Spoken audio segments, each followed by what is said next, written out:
I'm going to argue from a man's standpoint now. Okay, now I think people are talking about so much about this that I think some discussion has gone beyond negotiating part, right? So even the women are like, this is what I am. Okay, உங்களுக்கு வேணும்னா நீங்க இருங்க.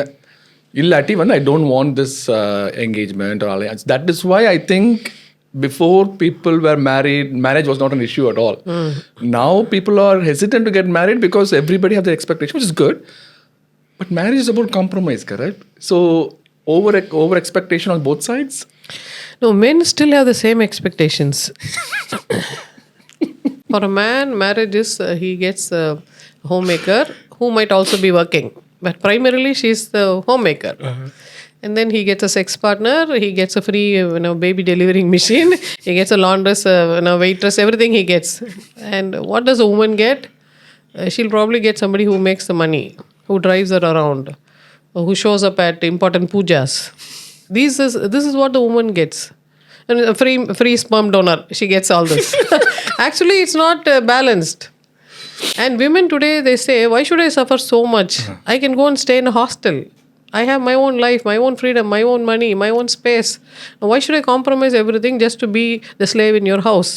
I can be my own queen. There was a movie by the name Queen. Yes. I'll be my own queen. Why should I choose to be the slave in your house? So this is the upper hand that women are getting. So throughout history, this is the time that we were always warned about. When women were given freedom, all the religious heads got very, very scared of that. They said, no, don't do that. Women will leave us. They'll run away. They're not running away. They're driving men away. But the woman is saying that, yes, I want all this. You are not the person I'm thinking is going to give. So I don't want you. So let's go on to the next person. If it keeps on going, where there's a compromise, how would we get married? Women, to be fair, women are not going after men because the man is bringing. Some women do that, obviously. That is very minor. There is a toxic version of femininity also. Just like there is a toxic masculinity, there is an equivalent. But most women are not like that. Most women want attachment. Attachment is a fundamental need for a woman because from childhood they have this dollhouse. They want to create a home. The homing instinct is very strong for a woman. She draws a man into this. She tells him this is important. You have to save money. You have to buy this. The other guy is buying that. Look at this. Let us have one child. Let us have another child. This is all from the woman. So if the man understands this is going to domesticate me, this is going to make me a better version, this is for the larger good, let me cooperate. If the man understands that without this the world will not respect me, the world respects me because I'm a householder. In India, we know that very well. We have had several slices of history in India. We had this time when Asi Begum was the famous religion. It was in vogue.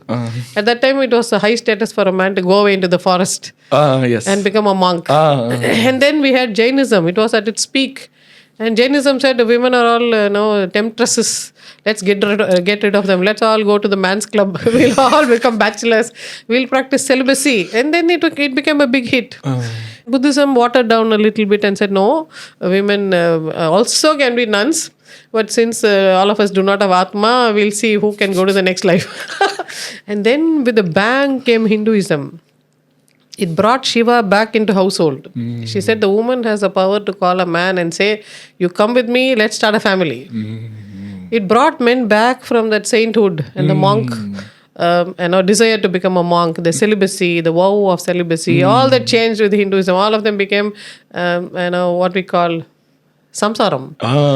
From sannyasam, they shifted to samsaram. And then we speak about the gods having marriages, children, first child, second child, having family dynamics, having difficulties, wife going away, husband going and calling her. Everything comes in our stories about God. Great. Because this is, even Shiva had problems with his wife. If you do this, your wife will get angry like Shakti. And then you lose her. So better you surrender. Better you make peace with your wife. All this was told in the form of religion-based stories. These were all stories to the general population saying family life is so highly regarded. So this is very important. This is the price. We have to get it. And from there onwards, from 6th century onwards, we see that there's a big transition. After that, Hinduism has always been on the rise. Its earlier competitor, Jainism, now says we don't have population. All Jain women, please have 4 children. Why, guys? You wanted to have moksha. Correct. You wanted mukti. You wanted peravi illa peruvalvu. Why are you asking children now? Because now they know that's wrong. Now they know we only live through children. We only live through reproduction. Without reproduction, no mukti possible. So they have changed. Now they're saying, women, please come, accept us, let's have more children. So now the guidance that we have to give our people is, this is very important. Being a householder takes a lot of work. Becoming sannyasi very easy. You give up, run away to forest. But being here, there's a lot of mind work to be done. You cultivate new skills, you update yourself, you tune in, understand what they're trying to tell. What they're trying to tell through words, through tone, through body language.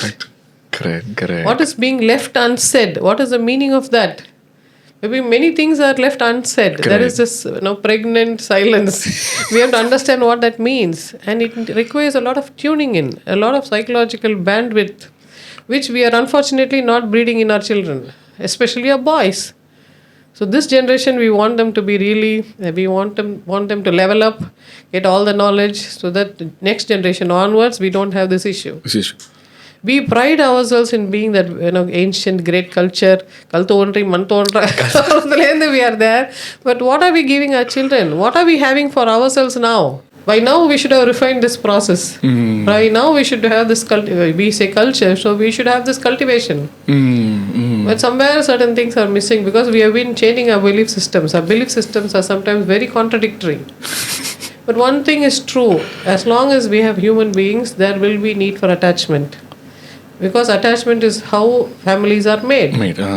And men have to learn how to form attachment, how to nurture attachment, how to foster attachment, how not to have attachment with the extra people. Coming to that point, in this Thug Life movie, similar to exact statement that you said, Kamal sir comes in and he says that, that is my disease, like having diabetes and hypertension. I just went to have an affair and then coming back. And that lady is normalizing it. I ask you, if a woman said this, would you normalize that? No, it's of course like he's my sugar daddy. Let me go and have a night with him. Would the man take it easy? No. He'll bring the whole roof down. So how can it be that one is allowed for the men and frowned upon when women say the same thing? So that's not equality. But I thought that was changing now, but film is being portrayed that is still continuing. Oh, that's actually changing. Women are also being equally boisterous and naughty.